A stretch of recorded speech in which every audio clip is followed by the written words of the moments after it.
Welcome to my channel. I know I'm always one of most like I should start eating on camera because I like to do my videos very comfortable. I like to be comfortable. That's what's going to get me in the mood to just and bust out some good content as per usual. So this is what I was standing in front of in my last video that I made. That's my dresser, as you can see. So as some of you guys may know, well, first of all, let's start with what the video is about today, so I don't get too far off track. Today I'm talking about, should I get a second job? I'm gonna tell y'all about my experience with a second job, like having two jobs at once, and tell y'all the tea on that. And then the other thing I'm gonna talk about is why I hate the job that I have now and why I'm about to quit and why I've been interviewing, because I'm done.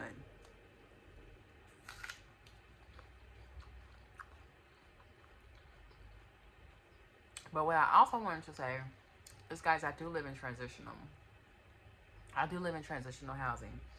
So let's talk about that a little bit before we get into the substance of the video. You know I want to change my life. So look at this. We're going to just do this one time. I share a bedroom. There's one roommate over there, one roommate back there, and then here I am. So let me take you to the front door, actually, because that roommate, her dresser is there. This is my bed. And you can see, so we all got our own little space. So this is why you need to get tuned in with my content. I offer a very unique perspective on life. I am 38 years old, living in transitional, really, like, I don't want to say starting over. I'm not starting over. You know what I mean? With all the experience and things and the growth that I've made, it's not the worst thing being in transitional right now. I'll talk to you guys about that and explain my situation, like why I became homeless and why I moved into like this type of living. I'll talk about that in another video. When I be hearing people in the hallway, I'm like, who's coming? Because my roommates are not home right now, and I don't know if I want to do a video in front of them. But anyway, she's 23, and she's like 34. I'm 37, the oldest in the room. But not the oldest in the house, okay? So anyway, that'll be a video for another time. So this channel right now is about 365 days to change my life or make a lot of improvement. And I'm also offering a lot of guidance and wisdom because there is a lot of stuff I know. There's a lot of experiences that I've had and things that I've been through. So I'm trying to help a brother out or help a sister out. So that's why you want to stay tuned into my content, because I be knowing what I'm talking about. I have 17 years of experience in the mental health field. And I went on my own personal development journey where I was unhoused, living in my car for 3 years. Just really getting in tune with self. So let's talk about a second job. Before the pandemic, I actually did have two full-time jobs.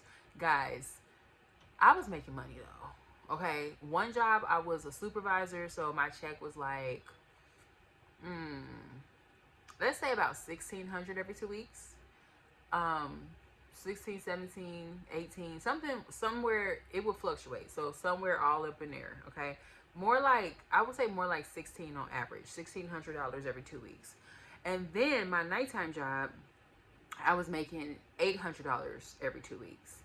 So that was some nice little income. That was the first time that I was ever able to, like, on my own, literally save up $7,000. And guys, I could have saved up so much more money than that. Like, during that time period, I was like spending so much money on stuff. I could have even got my own place, but at the time I was just like, because I've always had roommates. So at that time I was just like, I didn't want to get stuck living in my own place with two jobs. So eventually that's kind of what happened, but that's neither here nor there. The whole thing is, like, initially having two jobs, it was exhilarating. It was like, yeah, this is it. I love it. Like, come on, let's go. Let's get this money. This is a lot of money, like, you know, with no degree or nothing like that. Let's go, let's get it. And I'm single as well, so yeah, it felt really good. Not living paycheck to paycheck and having extra money and being able to literally save a whole check. It was a blessing. It felt great. But when I tell you, I started to learn in that season what sleep deprived was all about. My hygiene was going down. I wasn't able to take really good, thorough showers wasn't able to like hydrate my skin, my face.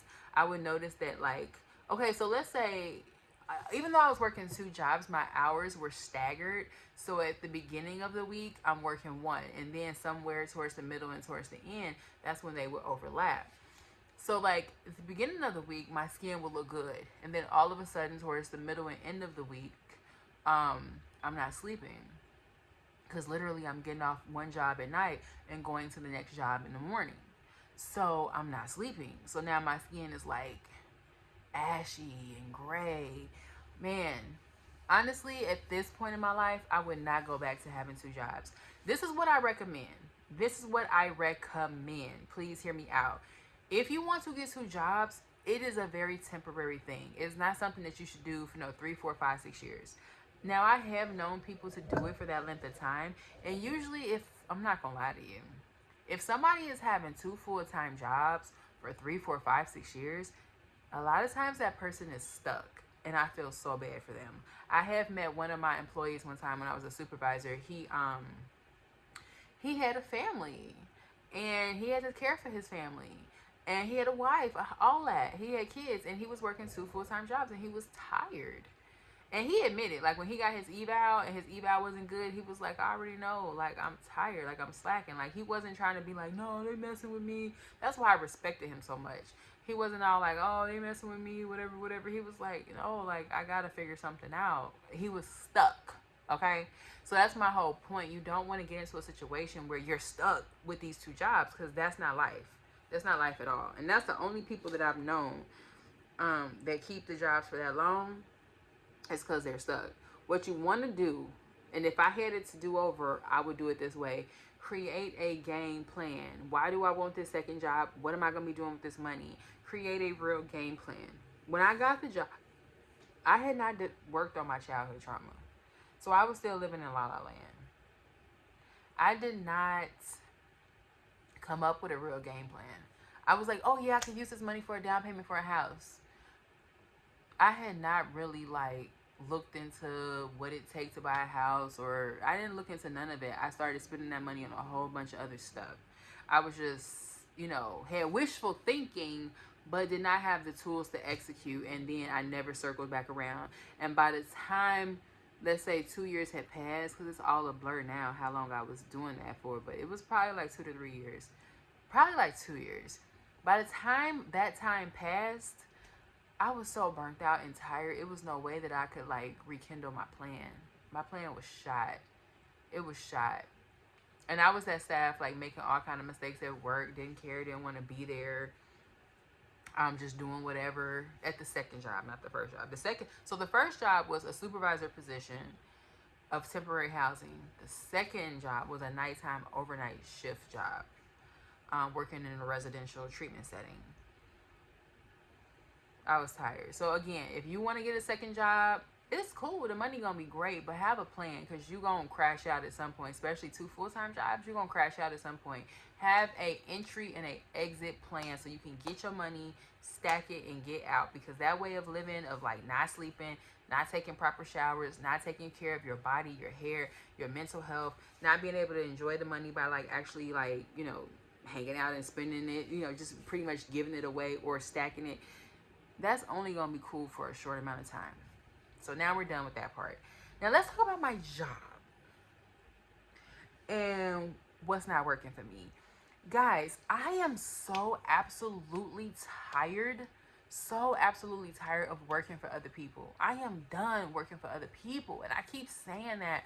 And that's why I'm taking my YouTube career a lot more serious this year, because I'm about to plant my seeds everywhere. I'm getting into my real estate. I'm getting into my YouTube and social media content bag. And I'm also about to quit this job, but go to another job. You know what I'm saying? Unfortunately, I can't just quit and be like, I'm done with it all. I got to go to another job.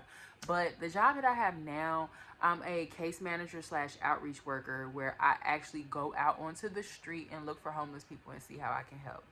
Now, the area that I'm in by the beach, a lot of the homeless people that are by the beach in California, because that's where I live, California, a lot of the homeless people that choose to live by the beach and not in LA, they have really given up on LA. They've given up. They've gone to all the different types of shelters. They don't want no help. They're just like, leave me alone. And it, to me, it's not really that they don't want help. It's just that the help that we offer is just not the business. Like, the homeless epidemic in California is so, guys, it's so crappy. And if you want me to, I can do a video about that. It's such BS. California gets so much money for homelessness. And where does it go? It don't go here to this house, because this is a private owner. And I'm paying rent to live here. I don't live here for free. You know what I'm saying? And so it's like, it's just, I don't know what they do with the resources in California. Like, everything is gate kept. It's really, really gate kept. So when I go out onto the street and I'm working with the homeless population, it's only so much I can offer them. I can offer them another shelter. A lot of them, like I said, they've gone to shelters. They don't want to go to another shelter. They're done with it. They're over it. So they don't want to do that. And then what else? Yeah, that's all I could really offer them. There is something called like Section 8, as some of you may know. And when it comes to the homeless, if they get into the right, I guess, list or program, they can get Section 8 before the general public gets Section 8. But there's only certain programs that has Section 8. So it's like, it's just so scarce. Like right now, I have a homeless family, a mother and 15-year-old daughter living in their car. They came here from Mississippi. I don't know what they were thinking. Honestly, the mom wasn't thinking because of her trauma. She just wasn't thinking. And they're living in a car with a dog, a big dog, 100-pound dog in a small car, guys. Yes. And I'm trying to find shelter. It's not even a lot of family shelters out here in California that can take you. It's like, there's a few that could put you on a waiting list to get in. The mother and daughter could be on a waiting list to get in. But then, what family shelter you know that takes kids and dogs? If you know of some, let me know. In California, though, I'm just curious, have you ever heard of it anywhere?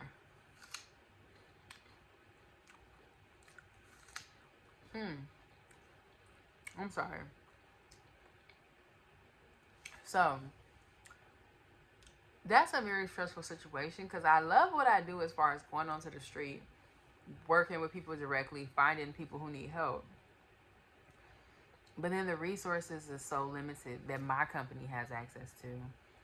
And then, this is another big part of it. So when I'm doing outreach work, I have to do it with a partner. My partner, he ultimately wants to be a police officer. He does not want to be in mental health field. He does not understand mental health. So a lot of times he just gives up on the clients. He's like, I already asked them once. I'm not going to ask them again. I'm not going to beg him. I'm the kind of person, if I see that homeless man every day, I will go up to him every day. Hey, hi, how you doing? Want some chips? Want some housing? Shelter? Okay. Maybe I can help you get your GR. Okay, yeah, we could pick you up tomorrow and take you to DPSS. So that's also another thing we do. We try to get people something called document ready, where you homeless on the street, right? And potentially you want a place, right? So do you have your birth certificate? Do you have your California ID? We can help you with those things. Do you have any type of income? Maybe, what was that? Oh, that's just my charger. Maybe general relief. That wasn't my charger. I don't know what that was. Oh, yes it was. Maybe general relief, or maybe EBT, or Social Security. What do you have? Because you definitely don't work, that's for sure. So what do you have? So that's our job, to connect people with that type of stuff as well. Or even connect them with shelters like this, like housing like this. Like, actually, there's programs that will pay for the first 3 months for an individual to live here. So you can live here for 3 months, find yourself a job, and then start paying rent here. And it's, of course, a subsidized low amount of rent. I didn't get the 3 months, though. Like, literally, Joy, I be having to do stuff completely on my own. If y'all want to start a GoFundMe and give your girl some money, I take it. But a lot of times, I don't necessarily get those kind of perks, or handouts or anything like that. So, I was not privy to getting that. But they do have some programs. I won't say a lot, but that's a nice program. But unfortunately, a lot of the clients that I have, they would not be eligible for this program because they don't have a job and they're not going to get one. Because like I said, you don't have to have a job when you first move in, but the person who's helping you move in, your case manager, they got to kind of believe and gauge you, but believe in you that you're going to get a job within the next 3 months. And most of the clients that I work with, again, they are traumatized. They're not trying to work. They are not trying to work. If you were to ask me what is the biggest issue with the homeless on the street in California, yes, the cost of housing is crazy out here. But before we even get into the cost of housing, there's different types of homeless. When I first entered into homelessness, it was by choice. It was because I was having mental health issues and I just did not have the family support and I did not want to work anymore. I was tired and frustrated, so I moved into my car. So that's one circumstance.